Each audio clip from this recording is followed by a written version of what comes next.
I release the fragrance, everybody enjoy. And I attract bees, butterflies, and people to come. People appreciate my beauty. Do you think that I'm beautiful? Asked the cactus. You want to be beautiful like me? I keep asking the cactus. And then it says, I feel so useful in this life because I'm so beautiful compared to a lot of you. Especially you, cactus. You are good for nothing. Look at you. All you have is thorns. But the rose forget that it also has thorns as well.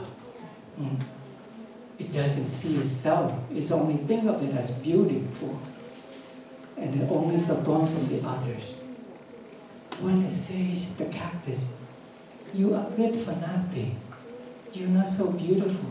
I am more beautiful than you. I am more useful. My beauty is for people to enjoy. My fragrance is for people to enjoy. As soon as it says that, cactus get really, really mad and angry. But cactus been practicing. So as soon as she noticed that she is being angry, you know what she does? She come back to her breathing to calm down her emotion. I think this cactus, maybe the garden probably not too far from Plum Village Practice Center. Maybe in his previous life, the cactus must have been attending the retreat. So therefore it learned how to breathe. When it has emotion, then it knows how to come back to itself and just calm down and breathe and breathe. And the cactus knows if I breathe, then everything will be all right. Even when I'm angry, I'm mad, my neighbors, my friends, all I have to do, just breathe. I breathe, and I know everything will be all right. And the cactus just did us that. Isn't it wonderful? Guess what happened? Not too long later, the weather becomes so dry. No rain, nothing at all, no water. So all of the flowers in the garden, what happened when there's no water? They die. They die. What else? They dry out. Some of them get wither. And then the rose notices, okay, I'm getting withered, I'm drying out. Maybe I cannot make it to this season. But here it is, the cactus standing alone. The cactus is standing solidly. Not only is standing solidly, guess what happened? The rose noticed there's a lot of birds come and suck the cactus. You know why the birds come and suck the cactus? Yeah. Because the cactus has water inside it. You are so smart. You've been developing authentic insight? Yeah. That is absolutely correct. The cactus preserves a lot of water inside. So even when the dry season comes, it can survive. So through the dry season, the cactus helps a lot of others. Bees and birds can come and suck the flowers. At this time, the rose feel ashamed. Well, the cactus is actually good for something. It's just been so humble. It's just standing there solidly, being so humble. And now the rose would like to have some water. But guess what happened? The rose cannot move, right? It doesn't have any legs. It doesn't have any beak. Guess what happened? Cactus root slowly underground moved it over and give it some water. Isn't it nice? Isn't the cactus so kind? Yeah? Okay. So the story just end there. So after that, the rose learned the lesson, and they become some good friends. The rose came and apologized to the cactus, appreciate how the cactus being so humble and rescue all others, as well as helping the rose to survive through this dry season. Okay, so the moral of the story is, what can you learn from this story?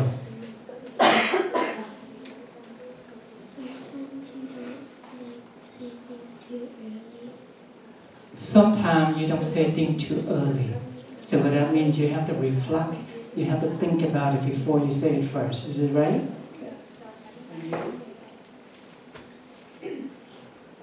Yes. Okay, you lose your thoughts. Okay, you come back. We'll come back to you. Anyone else? You back. Everything has a purpose. Very deep. Everything has a purpose. What about you, Simon? Bernard? You think bully someone or tease someone is a good thing to do? Yeah? That's not a good thing to do. It's not cool, isn't it? So we shouldn't be teasing anyone. We shouldn't be bullying anyone, right? But this story, that the moral of this is that it teaches us to be humble. Secondly, it teaches us to be what? To be kind to others. Thirdly, it teaches us to be beautiful with yourself. You don't have to be any other kind of flowers. A rose is beautiful as itself. Cactus is as beautiful as itself. Any kind of flower is a wondrous of life. Huh? So whether you short, you tall, you big, or you small, which practice what? Content. And like what you learned from last night, you be happy with who you are. Right? And that's what that means is in this retreat, the theme of this retreat is dare to be authentic. What that means is you are authentic individual. You are authentic identity. Right? And in order to be aware, to recognize that you are a wonders in the garden of humanity, then you have to do a lot of breathing. See? You have to do breathing to come down your mind. When you are calm, then there's clarity. Huh? There's clarity in sight. You can breathe. Right? Okay. Okay. So thank you so much for being up here and listen to the story. Hopefully that we learn something from the story. Yeah? You think that at least you can be humble enough, kind enough to others. Yeah? We don't tease, we don't bully anyone. And if someone bully us or tease us, what do we do? Anybody? Yes. Tell Corona. Tell them to go up? Okay. Anybody else have time?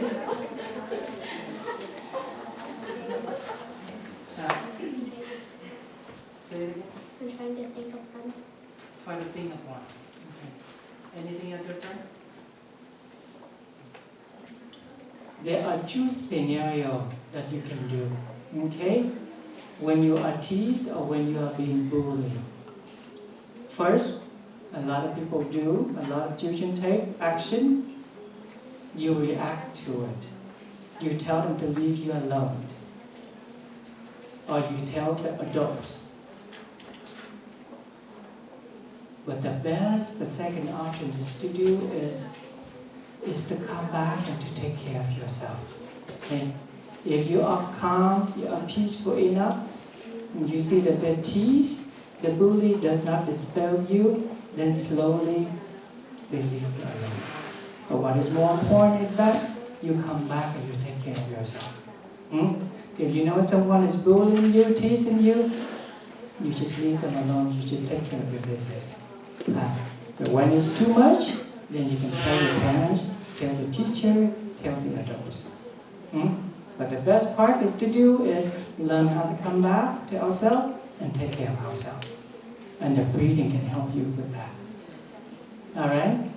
Okay, come. Thank you so much. Now you can enjoy the, one sound of the small bell. And you can all stand up and you can bow to the audience. And then you can go out to continue your teaching program with Sister Calm Down and Sister Naomi.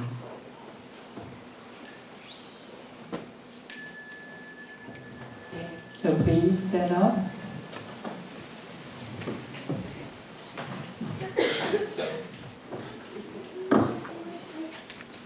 Okay, gentlemen. Okay, thank you. Enjoy your day.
Sometimes giving a teaching to kids, sharing with kids, more difficult than adults.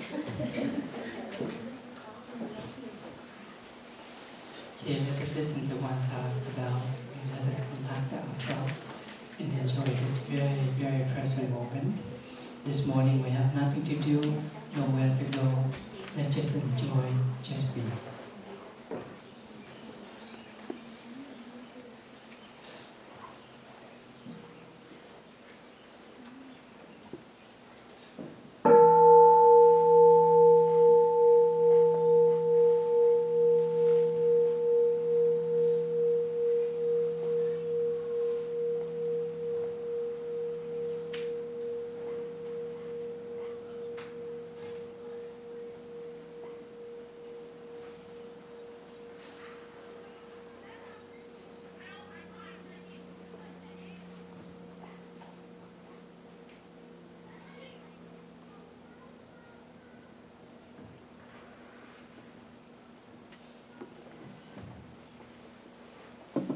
Dear respected Thai, your daughter, this is Eris and dear ones.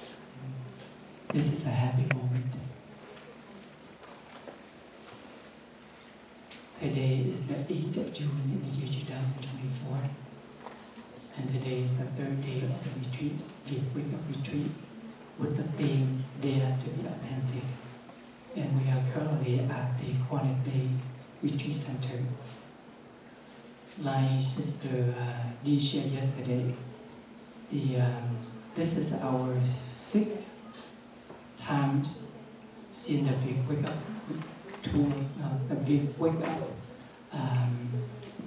has been found. And this is our actually the 5th time in Washington. And I'm actually very glad to see many familiar faces. Those children used to be in the children program. They are actually now in the young adult program. So the first wake up was 2013, so it has been 11 years. So those used to be 9, 10, or 11 years old. Now they're in their 20s. Isn't it great? And it's so wonderful to see them go up beautifully. And some of the children used to be in the first wake up retreat. Now they're actually in the organizing team, serving as staff. When are you here? When there's one of them. Yeah. And it's so wonderful to see the young people are here. So this retreat, the theme is Dare to be Authentic. The last couple of days we shared a little bit what authenticity means already. Maybe we can have a little review this morning. Okay, for the young people, what does authenticity means to you? Okay, anybody? You can just shout out what it means. What it means to you when you hear the theme of the retreat. How you feel about yourself? Feel about your authenticity means about yourself. Okay, anybody else? Yeah? Come on.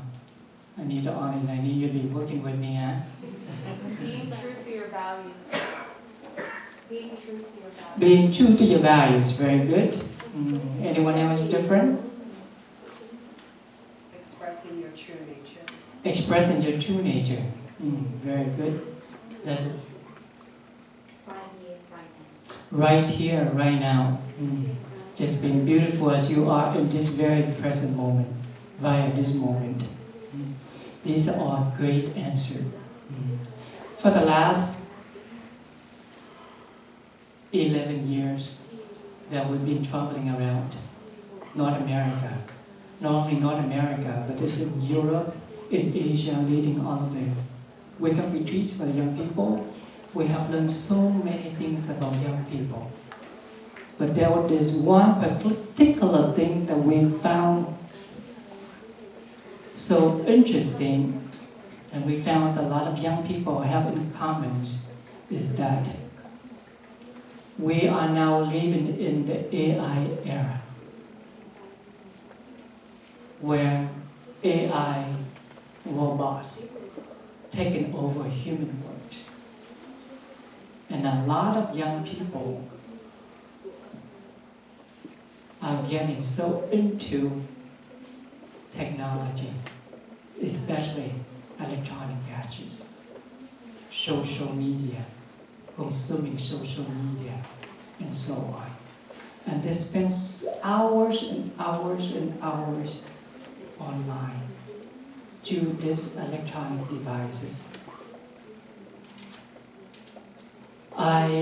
Before I came here to the US, leading this Viet Wake-up tour, I was having a teaching tour in Japan with some other monastic brothers and sisters from Thailand and Hong Kong. And Japan is such a very beautiful country, and it's so well developed. Everything is so well organized and clean and just basically perfect for a living. But yet, the suicidal rate is so high. It's the second highest country in the world. And there are so many young people are depressed. Particularly in one retreat, I have to handle 2 or 3 young people who have suicidal thoughts. And I ponder as to why the country is so well developed. It looks so rich and powerful, and the landscape is magnificent. I have been to many, many places, but honestly, Japan is one of the most beautiful countries. From landscape to people to culture to food, everything is amazing.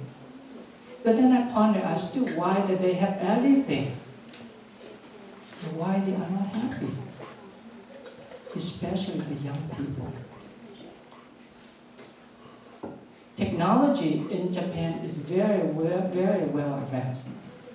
You know what I learned when I was in Japan? They have all different kinds of different robots. In front of the shop, now they don't have people selling. They're actually a robot standing there, welcoming people. Hey, you want to have fun? You want to come in? We have a lot of fun inside the store. Today, there's a lot of different new merchandise, 50% on sale. Oh, no. And guess what? there's a lot of lonely people. They're so busy, they work 10, 14 hours a day. You know, the young people now in Japan, they don't even want to get married anymore. Statistical survey, in 10 years, the Japanese population will go down to 20-30%. And right now, they're really concerned about the population, especially the young age. So the young people are so get into work.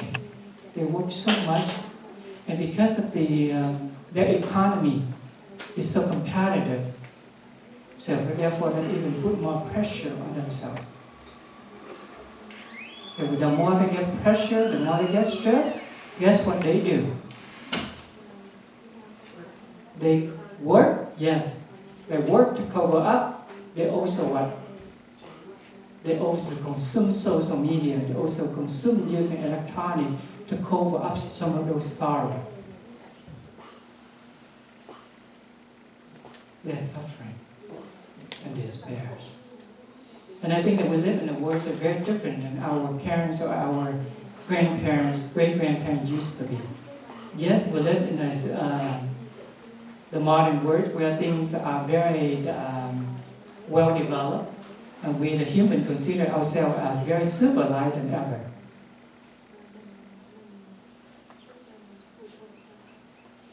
But do you think that we are more civilized than ever before?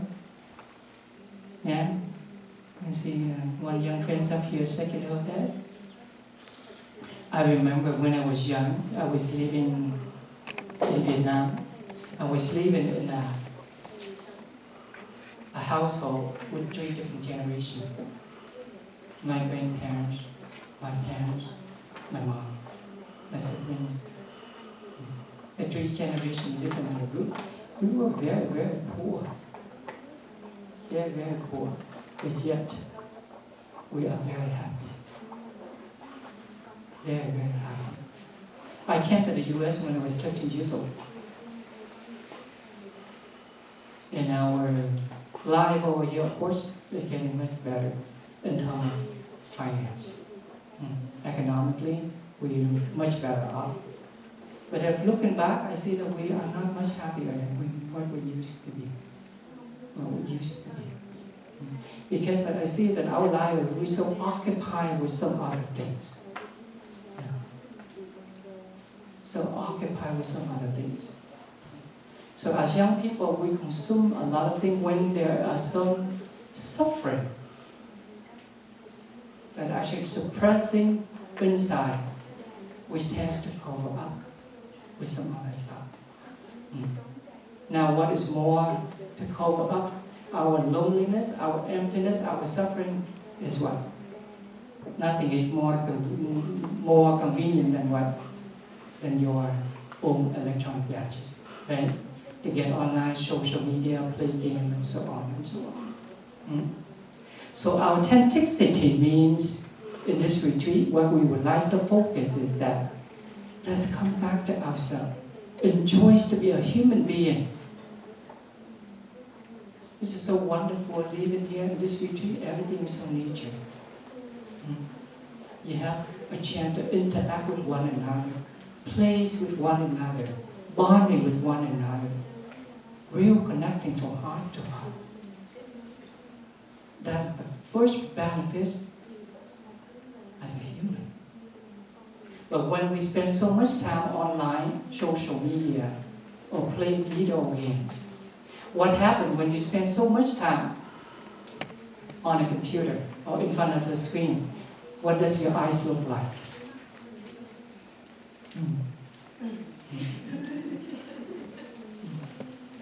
Just like no vital, no vitality. But here, when we know how to come back, get in touch with nature, get in touch with people, then you become more vital, more vital. Children, young people, when we get so engaged with electronic gadgets, then often we see that they become socially awkward. They lose the capacity to interact with others, to communicate with others. But more importantly, when we spend so much time online, then we forget the way of our body to take care. There are some times that the body sends us some messages. Hey, you're sitting too long. The bladder is full. Your tummy is hungry. Or you neglecting. See, like the 5MT, the 5 mindfulness training presentation that we had the other day. One child was playing video game. Okay, leave me alone. I'm playing. Forget. The parents, the family, you have the body to take care. Not only do we have the body to take care, but also we have the mind to take care as well. So yesterday, we learned from Sister Lee, and authenticity is a way for us to come back to be present for our body and our mind. To be authentic with this body, be authentic with our feelings and emotions, right? That's only when you become authentic with yourself, your body and your feelings, that is when you can be truly who you are. You don't have to be somebody else in order to be beautiful. I just be me. I'm beautiful enough if I know how to be myself. To be myself, this means I know how to manage my emotions. I know how to manage my well-being. And that is my fundamental value as a human. You see? If we don't have our fundamental value, then often we will reach out looking for certain value from others. That's a lot of young people do. They compare themselves with others. That we don't feel that we're good enough. That's a lot of young people in Japan feel. The one particular young boy came to me. He just got his MBA, but yes, he didn't feel that he was good enough compared to many others. So he feels so depressed. He's striving for perfection. So you're always looking up for someone else, for something else, something to compare with. The more that we're looking up to someone else, the more we feel depressed about ourselves. So authenticity means to come back and recognize what are our human value, each one of us. Maybe my friends, he or she can be very talented in cooking, certain skills. Maybe I cannot cook, I cannot do those things that they do. But I know what my value is, or what my values are. I cannot cook, but I can wash dishes. I can wash dishes well. I can sweep the floors well. And I stand with my value. Okay, get together, you cook well, I wash dishes. Okay? That's the teaching of interbeing. If as long as you stick with your value, then you have nothing to worry about. You have something to always to be yourself. Just knowing that you are good at something. And usually what I do is I share with people, especially young people, try to develop what you are good at. Develop what your positive quality, instead of emphasize focus on your negativity. You can only develop your positivity to a higher level when you are focused on that aspect. So today, what I would like to share with you, yesterday Sister Dee talked about how to take care of the body to the 4 immeasurable minds. Anybody remember what those are?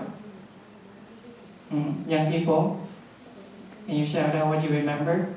We consider it's a review today. Friendship, very good. Friendship. What else? Interbeing. Joy. Trust. Good. One more. Respect. Very good. Okay. So for traditional form and measure of mind, there's only 4. But she added 2 more. And that's actually from our teacher who developed the teaching more complete. That is to have 2 more. That is trust and respect. So there become 6 elements of true love. I'm using those 6 elements to take care of our body, take care of ourselves. So this morning I'm going to share with you how to take care of our emotions, how to take care of our feelings. Okay?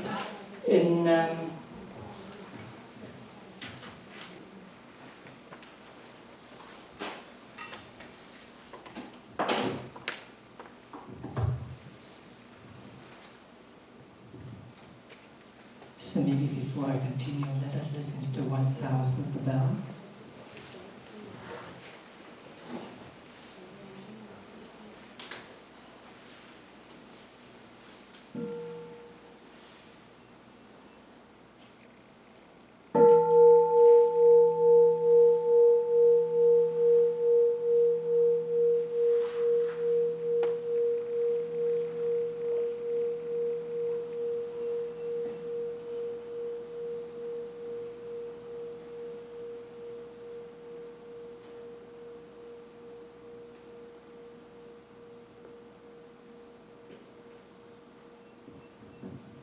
Before we go any further, I would like to share with you a little bit about Buddhist psychology so that we actually can understand our mind.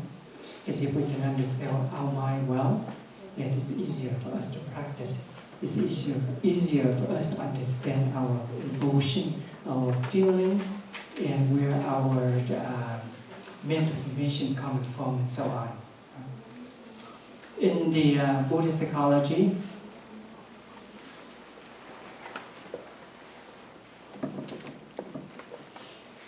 this circle represents our mind. Okay?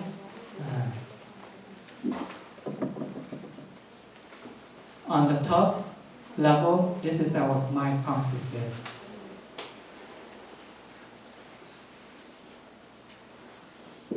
On the bottom level, this is our stock consciousness. And in the stock consciousness, there are many different kinds of seeds. There are positive seeds, there are also negative seeds. The positive seeds are your joy, your love, your compassion, your mindfulness, your concentration, your generosity, your compassion, and so on. Okay? And your negative seed, your anger, our fear, our jealousy, our depression, our hatred, our violence, and so on. And as a human being, we're born and we're equipped with this. We all have all different kinds of seed in our stock consciousness. And when we're born, the way that how we live our life, our lifestyle, we interact with others through our 6 senses. This is our nose, this is our ear, this is our eyes, this is our tongue, and this is our body. Okay? So everything that we consume through the 6 senses is been received and stored in your stock consciousness. Does that make sense so far? Everything that you hear, everything that you see is automatically received and archived in your stock consciousness.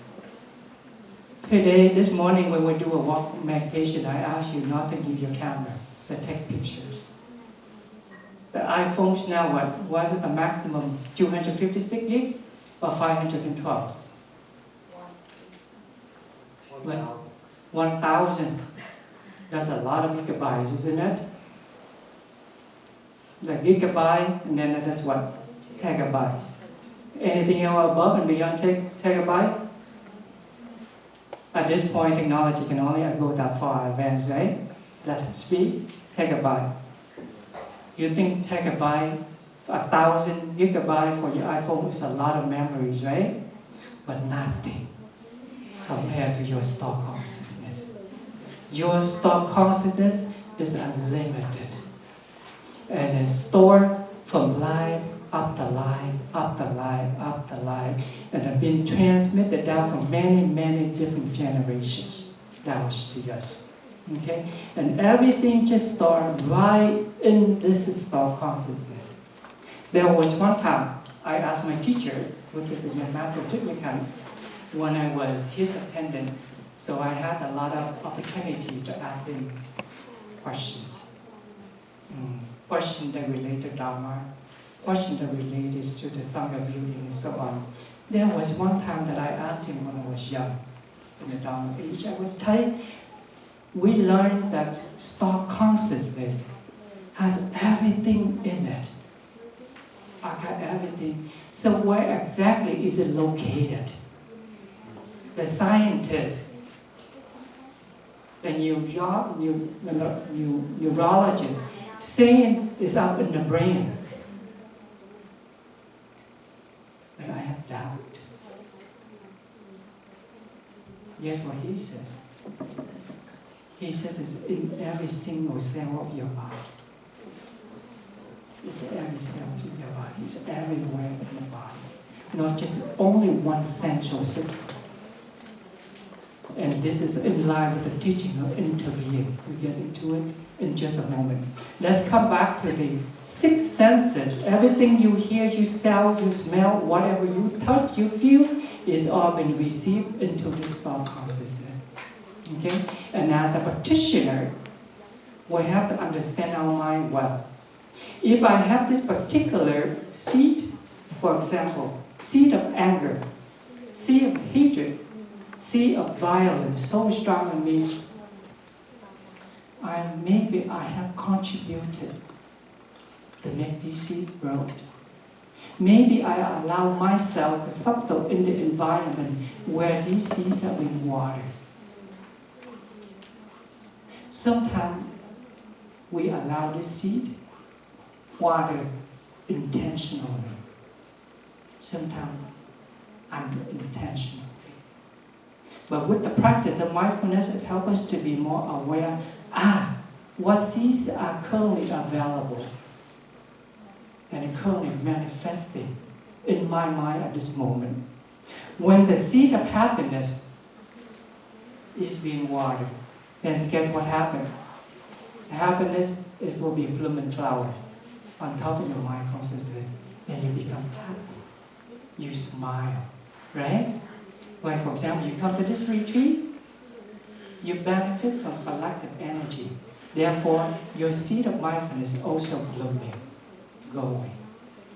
But if you go to hang out with a group of people who are very violent, very angry, or you go to club, we'll get into that later on, club, partying, then your seed of craving is being watered. And the seed will manifest in your state of your mind. Okay? So we can keep this.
How to bring it up, to balance it, to bring it up. You're so sad, you're so depressed, instead of sitting in your room, feel so depressed, so lonely. When you're so depressed and lonely, what do? Yeah? You cry? Okay. Anyone else? Go to the beach. Anybody else? Go to the club? Go online? Chatting with people? Playing video games? You think a lot of things to cover up. There are people, for young people, when you are sad, when you're depressed, you do those things. But older people, when they're sad, what do? There's some people, they do go shopping. They consume. And there's many different kinds of consumption that one can consume to cover up our loneliness. So the first thing what we need to do as practitioner is that we have to balance our energy. Okay? I'm so down, I am so lonely, I'm so depressed at this moment. I need to produce, I need to cultivate some joy, some happiness within myself. Okay? So that is, there are 4 different kinds of feelings. Okay? First is the positive feeling.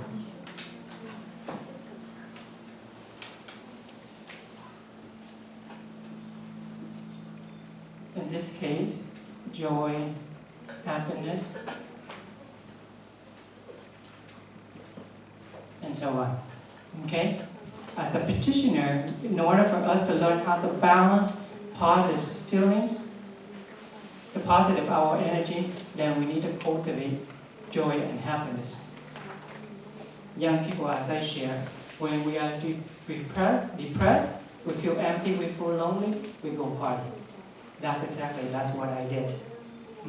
When I was in college. Anybody here UW alumni? Yeah, many. Great, good for you. Welcome. I'm also a UW alumni. And I remember when I was in UW, class 1998, the first 3 years I was so overwhelmed with school and work. And there were times that I got so, not depressed, but so lonely and so empty. And when I felt empty and lonely, I reached out to go party, to cover up those things, to cover up my loneliness, to cover up my emptiness. What happened after you party? You come home 2 o'clock in the morning, 3 o'clock in the morning. If you're not drunk enough, then you will feel how I felt. I would feel empty. I even become more lonely there. And when you went partying, you meet a lot of people, you have fun, you dance, you do all of that kind of thing. But when you go back to yourself, that is when you deal with yourself. That is when more emotion, more feelings coming up. More things will coming up. So that's what I did to cover up. And that's a lot of young people now that they do. Not only they go to parties and that they consume drugs, they consume alcohol. And as we know, that's not healthy for us. So to cultivate joy and happiness, not just to go party, not just to acquire more electronic gadgets, or not just to acquire more material stuff, but true happiness, true joy is only possible when we know how to get in touch with ourselves. Joy and happiness is something born from within, not from without. What you can see the joy from outside, though it's just temporary. But happiness, true happiness, is something that has to be cultivated from within. In this retreat, we've been practicing mindful walking, mindful eating. When we eat mindfully, we give rise to what? Gratitude. How wonderful it is to have foods to eat. There are so many people out there who don't have foods to eat. Here I am sitting here, I have foods to eat. And as long as we are aware of that, we're mindful of that, then happiness born. Happiness arrives. How wonderful it is to be able to take just a mindful step through the forest. how wonderful it is that I'm still healthy, I'm still alive. There are so many people who don't have that condition. All their wish is to be able to have a healthy lung, a healthy legs to walk. But here we are. See, and that mindfulness helps us to actually recognize, the happiness and condition actually are there already within us. But because life is sometimes we are so busy, we occupy our mind with other things, we forget the basic, the fundamental joys and happiness that already exist within us. You see? Yes, the other day, my sister was talking about, during orientation, about the practice of letting go give rise to the joys and happiness. In this case, not only let it go, but also the practice of mindfulness.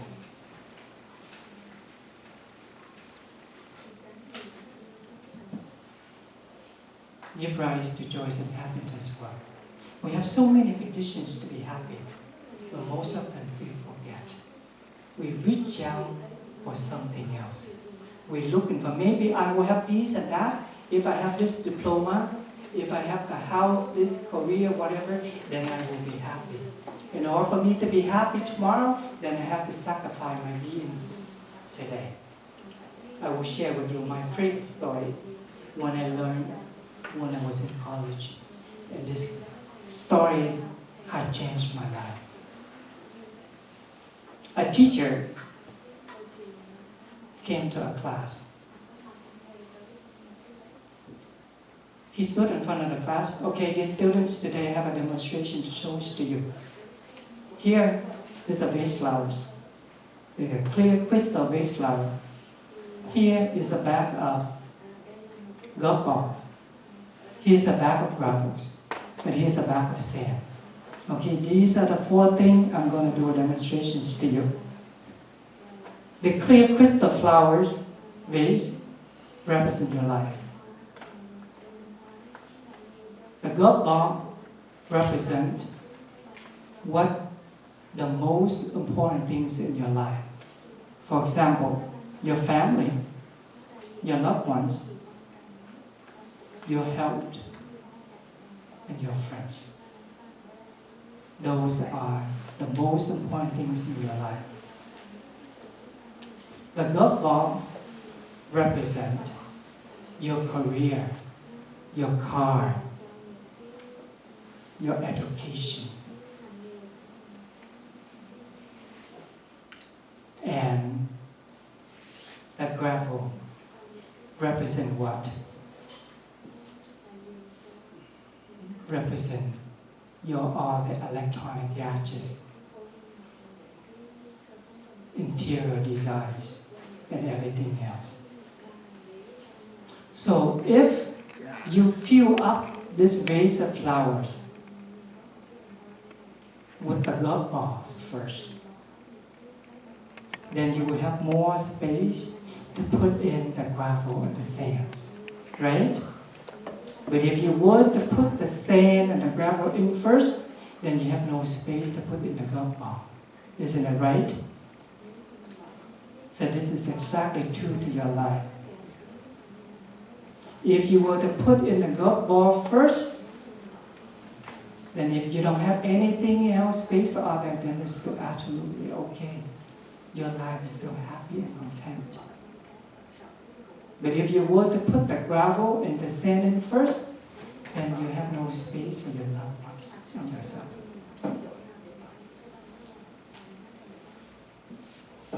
There was one time I was so struck by an interview given by Dalai Lama. One of the news reporter asked him a question. What is one thing in the world that surprised you the most? He says, what surprised me the most is to see the young people, when they are young, they use their health, they use their youth to make money, and accumulate money. And when they get older, they use those saving money to buy back their health. Does that make sense? And that is exactly true what happens to a lot of us. See, our life, we're striving to go, or we're looking for happiness, searching for somewhere outside of us. And we sacrifice this moment. So we sacrifice our health, we sacrifice our loved ones to pursue those things. And by the time that we know we're sick, we're old. We're getting old. So you ask yourself, what are the things important to me in this life? So as long as you are mindful at this moment, I have all the conditions that I need to make myself to be happy, then that moment, happiness arises. Please don't get me wrong. I'm not saying that you don't work, you don't do anything, you don't go to school. Okay? Monks and nuns, we work a lot too. But we feel content of where we are. We know the richest people, the wealthiest people, are the people who know that they have enough. They feel content. If you are never feel content, you have enough of what you have, then you're always running and pursuing. And you will running for the rest of your life. As long as we know that you have enough, you learn how to stop, at that moment, happiness manifests. It's just that simple.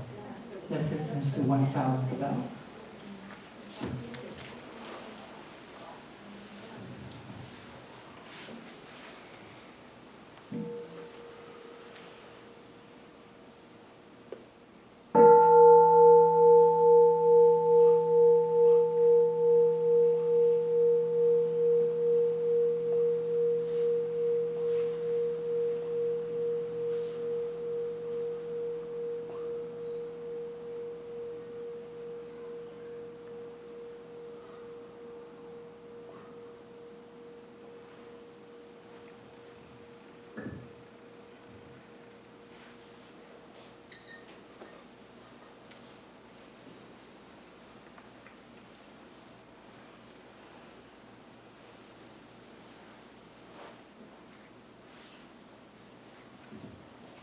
Yesterday in our Dharma sharing family, I share the first part of the introduction that I am so grateful of who I am, especially being as a monk, and having a chance to come back to the US, especially coming back to the Future South area, the lead retreat for people in this area. I feel very content and happy. As a monk, when there is an opportunity to serve, that's bring me a lot of happiness. And every day I touch the earth 3 times, just to remind myself. May I finish my monastic path in this life. May I continue to come back life after life to become a monk. Because I see how meaningful, how beneficial it is to myself, as well as to others, to be able to walk and to practice on this path. And thanks to the practice of cultivating mindfulness and concentration, it helped me to retain, to maintain that joy and happiness as a monk. Mindfulness is the energy of being aware of what is going on in your body, going on in your mind. And when you're aware of what's going on in your body and your mind, then you have plenty of conditions to be happy at this very moment. And the concentration is basically, what's different between concentration and mindfulness is that concentration is the state of mindfulness, state of awareness, retaining from one point to another point. If I was to be mindful this morning of who I am and I was happy, but in just the next hour, I forget about it, which is a lot of us do. Forgetfulness is the opposite of mindfulness. A lot of us do. But if I was to continue to remember, to be aware of all of my wonderful value, then I continue to be happy during that hours or those hours. And that is what we call concentration brings happiness. So there are a lot of basic information that you actually can enjoy and you appreciate that bring you joy. How wonderful to be young. How wonderful it is to be healthy, to have a healthy life. How wonderful your parents, your grandparents are still with you. My parents were gone. Not alone my great-grandparents and all that. Now, instead of every time that I learn to get in touch with them, guess what I do? I have to learn how to recognize that they still exist within me. And this morning when we walk, I have to invite them to walk with me. Because I know that my feet are also their feet, my father and my mother. And if you notice, every time I walk, my left hand represents my mother, my right hand represents my father. So I hold them in my heart as I walk. But when I walk in that spirit, I feel that they're always with me. I'm not alone. I'm not a separate entity. And wherever I go, for the last few months, I've been to so many places. And I always feel they are with me. I'm not alone. And as long as I feel that I'm with me, then I don't feel lonely anymore. I feel that my journey is their journey. You see? When I do that, it brings me more happiness and joy in every moment. So that is how we cultivate the energy of joy and happiness. And those are we call true joy and true happiness. They are always there for you. You don't have to need to have a nice house, a nice car, an iPhone 15 in order to be happy. Our basic happiness is there within us. Joy and happiness can be acquired through coming back, nourishing positive feelings. In the Western psychology, they use the word emotions. In the Buddhist psychology, we use the word feelings. There is a slight differences between feelings and emotions. And I don't want to go there with you. It's only slight, it's not worth it for us to know that. But basically, emotion is just bodily chemical, release chemical that react to the triggers from outside. Feelings is the awareness of the emotions, whereas feeling is a state of consciousness, whereas emotion is a state of unconsciousness, and consciousness is a mixture. So they're just slightly different, but the words are used interchangeable. But today we only focus on the word feelings. We learn about Buddhist psychology. So this is how we learn how to balance our energy, positive feeling by cultivating joy and happiness. When you feel, okay, you balance it back up, you have enough joy thanks to the practice of mindfulness and concentration, now you're balanced. Okay, I was very depressed. People ask you, you're so successful. When you were young, why did you leave to become a monk? I was 28 years old. After I graduated from the University of Washington, I worked for quite a number of years, and I accumulated what I wanted, but I didn't feel content. I always felt something is missing. Something was very empty inside. But at that time, I was so stressed with work. I was so stressed with work. Thanks to the practice of mindfulness, and meditation actually helped me to rebalance my life. When I go and I teach and I share with the young people what inspired me to practice, they say, well, if we practice like you do, like you did, well, that means that we're going to become monks and nuns too. I said, no, you don't have to. You don't have to do that. If I knew what I know now, perhaps I honestly, I won't become a monk. If I exposed to the practice earlier. However, what that means is no, when you practice mindfulness, that means you're not going to be, before you become monks and nuns. Become a monk. To become monks and nuns, it takes a lot of merit. It takes a lot of commitment. So, but I told them that if I knew the practice earlier, maybe perhaps I wouldn't become a monk. However, I already became a monk. I know how valuable it is, how wonderful it is a monk. So I'm happy to stay as a monk.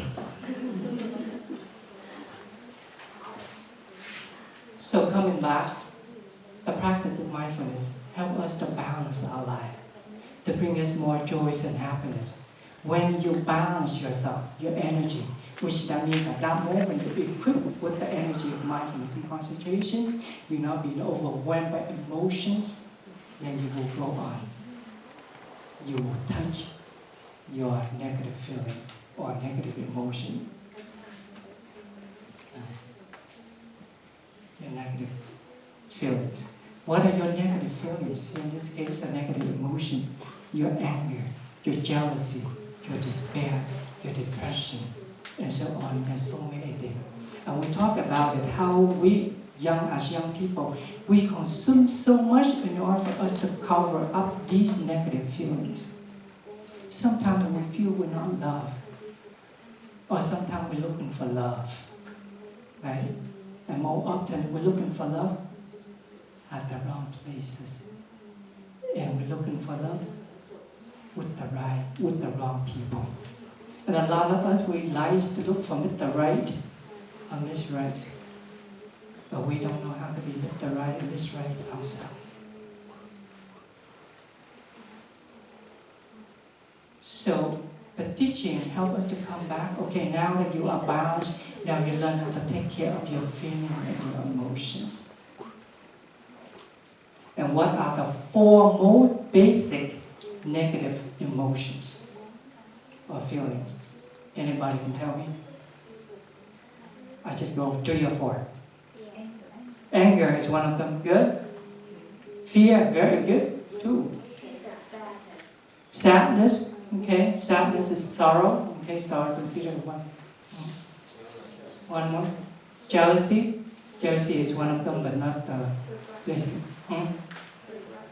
Regret. Very good.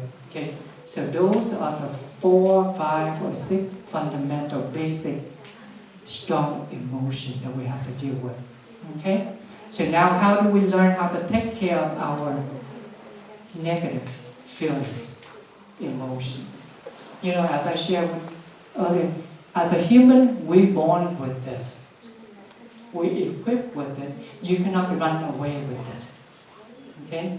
But thanks to the practice, that we're able to practice and transform these seeds slowly but surely. I'm acknowledging that I have all of these negative seeds within me.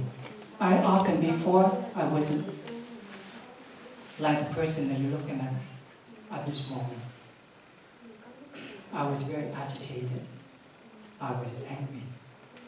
Even though outside I might look very calm and gentle, but inside of me there was always fire.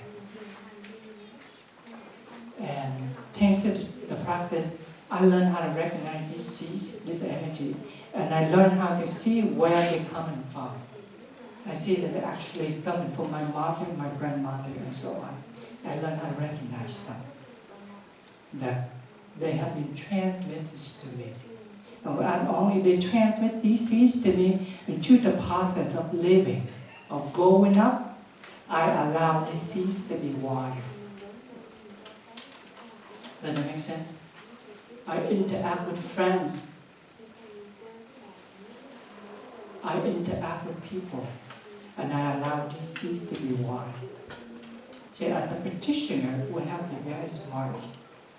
We have to choose what seeds to water ourselves. And that's what we call the practice of selective watering. If you know that, okay, I'm really weak in this area, I tend to have easier for me to be amused or triggered by this. If someone talks about suicidal thought, or someone talk about suicide, or someone talk about violence, it's easier to trigger that sees in me to explode. By all means, what I do is that I will refrain from seeing or from talking to those people. That is not only I discriminate, but I'm actually, first of all, my practice is to protect myself first. I guard myself first. I will make sure that I am safe. And that is what we call selective watering. Okay? So now coming back of negative feeling, taking care of negative feeling, negative emotion. What do? I used to be a very angry person. And I remember long time ago, during my monkhood, I was leading a meeting. And during the meeting, I was assaulted. Someone was sitting in the meeting, was not using loving speech and using hard words toward me. And at that time, I felt so angry, so mad. When you are angry, where do you feel? Okay. When you are at ease and at peace, where do you feel your breath? Anybody? Yes, Lily point down here. When you're at ease, you're at peace, you will feel your breath all the way down here. Very deep, all the way down here, you can feel it. But when you're angry, when you're emotional, then you feel your breath is very short and shallow. Isn't it right? When it's short and shallow, you feel them up here, all the way up here. All the way up here. And when you're angry, when your face turn red, your voice is started to rise. These are the chemical release from your body. It releases and it triggers a state of motion. And as a practitioner of mindfulness, if you're mindful enough, then you recognize, I am being angry. That's exactly what I did.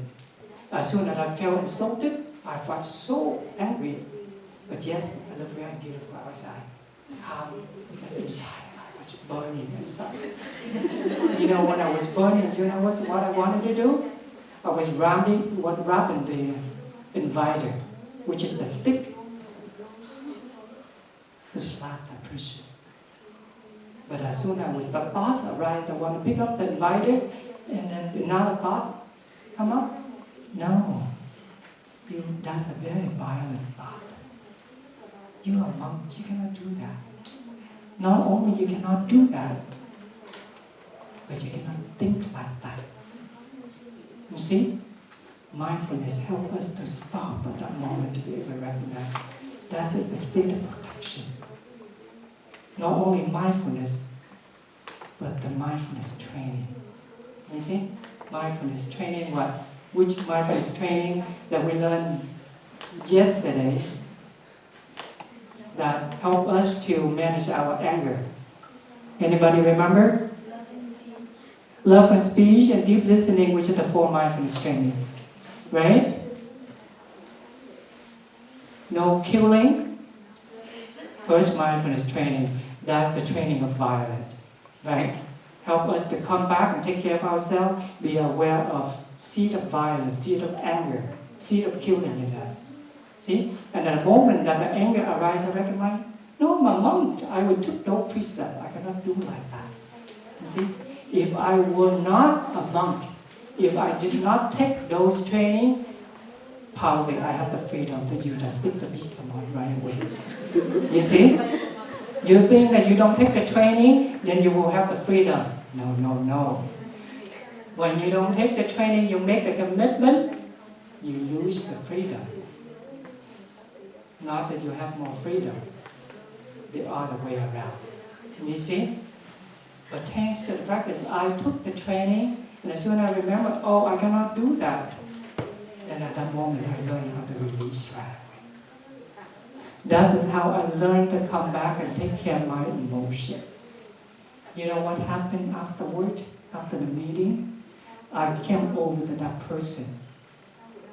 I stood right in front of him, and I apologized to him.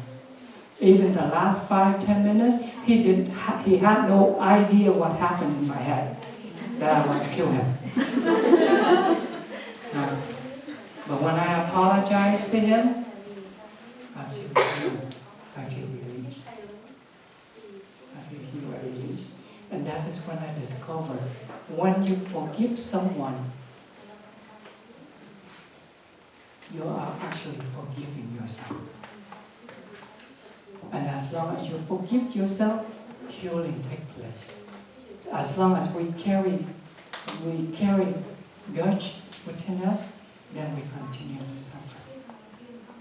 You see, forgiveness is healing. Let's listen to one sound about.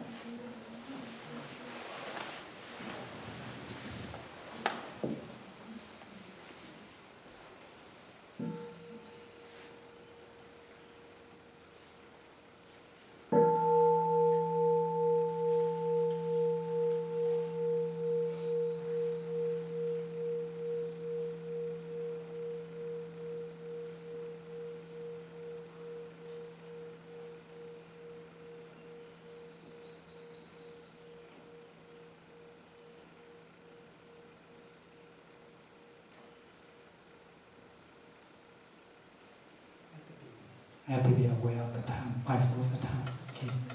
Every another we have times.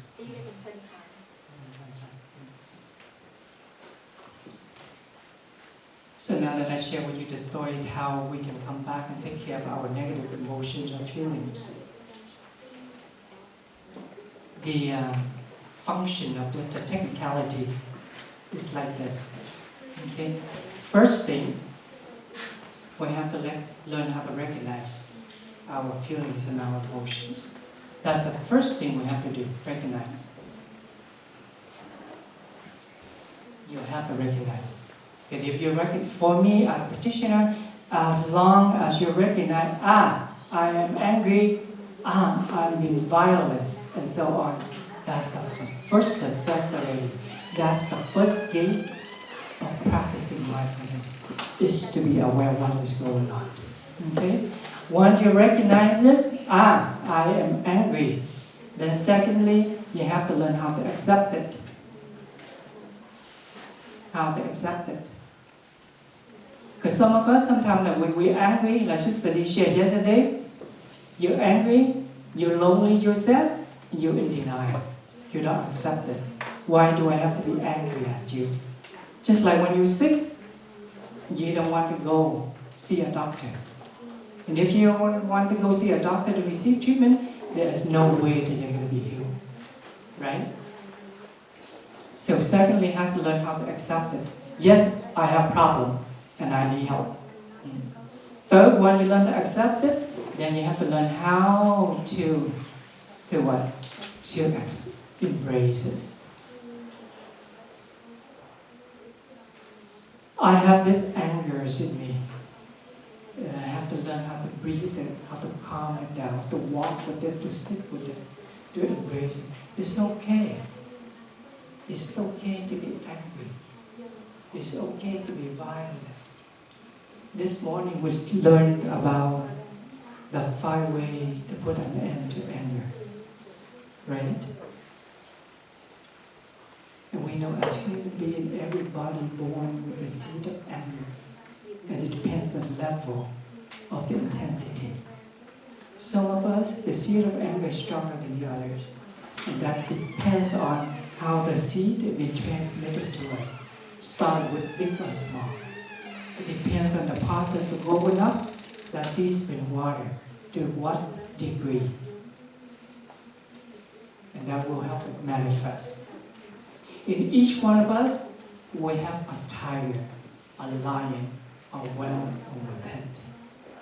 And that tiger is ready to soar at any time, to roar at any time.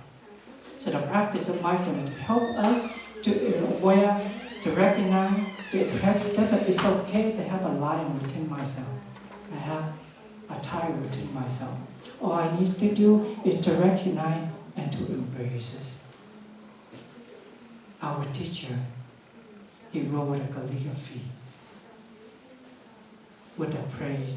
Liền sợi tơ sen trói mảnh hổ. It means that I am draw sợi tơ sen is a piece of silk. You know the lotus stems that has the silk. It looks very, very thin and very fragile. But if you know how to use that silk, you can actually tie up and wipe up the tire. Tire. How is that possible? In this case, the tire represents your anger, your violence. And the silk, the lotus silk represents what? Your breath. And if you are mindful, you come back to your breath. At the moment you are angry, you calm yourself down, you embrace yourself, you slowly put down your energy. At that moment, then your tire is being tamed. So then once we learn how to embrace it, then it will take us to the next step, which is calming it down. To calm it down. So this is the process you have to go through. But of course it depends. I'm just going through the step by step. If you are so advanced in the practice level, you can jump in anywhere. But first you have to learn how to recognize this. But without going through this step, without the energy of what? If you don't have mindfulness, there's nothing much that you can do. So the heart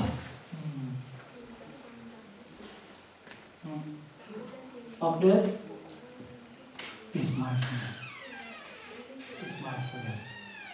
You cannot do anything without mindfulness.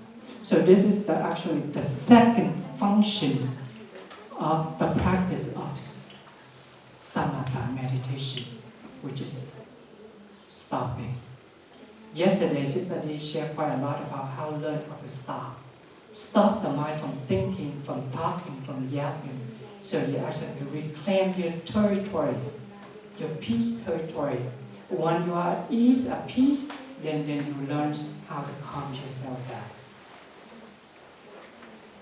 If, as a practitioner, you learn how to recognize, take care of your emotion, you can get to this far, you have done 50% work of your caretaking your emotions already. The other 50%, now you have to learn how to look deeply as to why you are angry. And the practice of looking deeply, it requires more times. You have to look as to why, how this seed is being transmitted to you.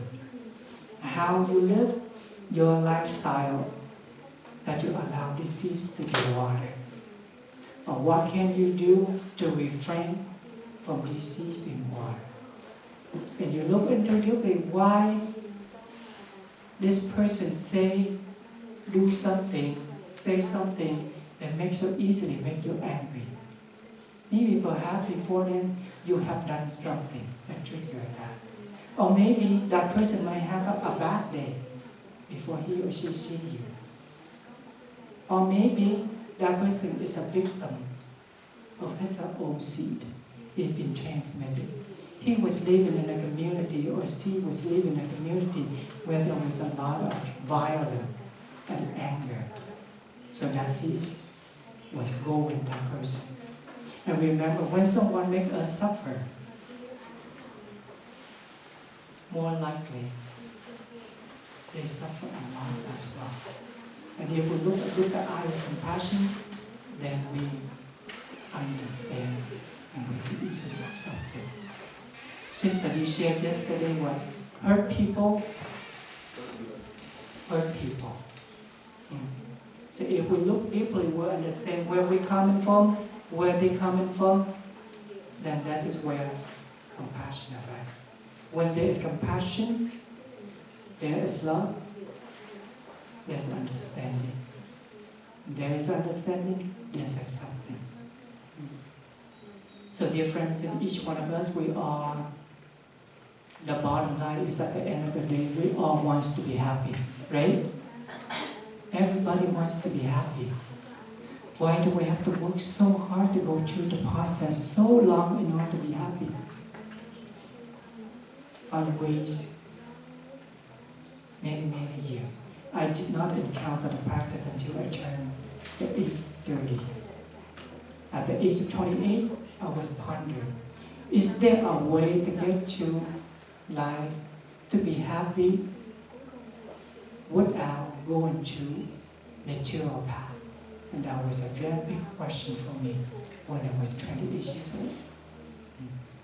But because I was 28, I felt that I had enough.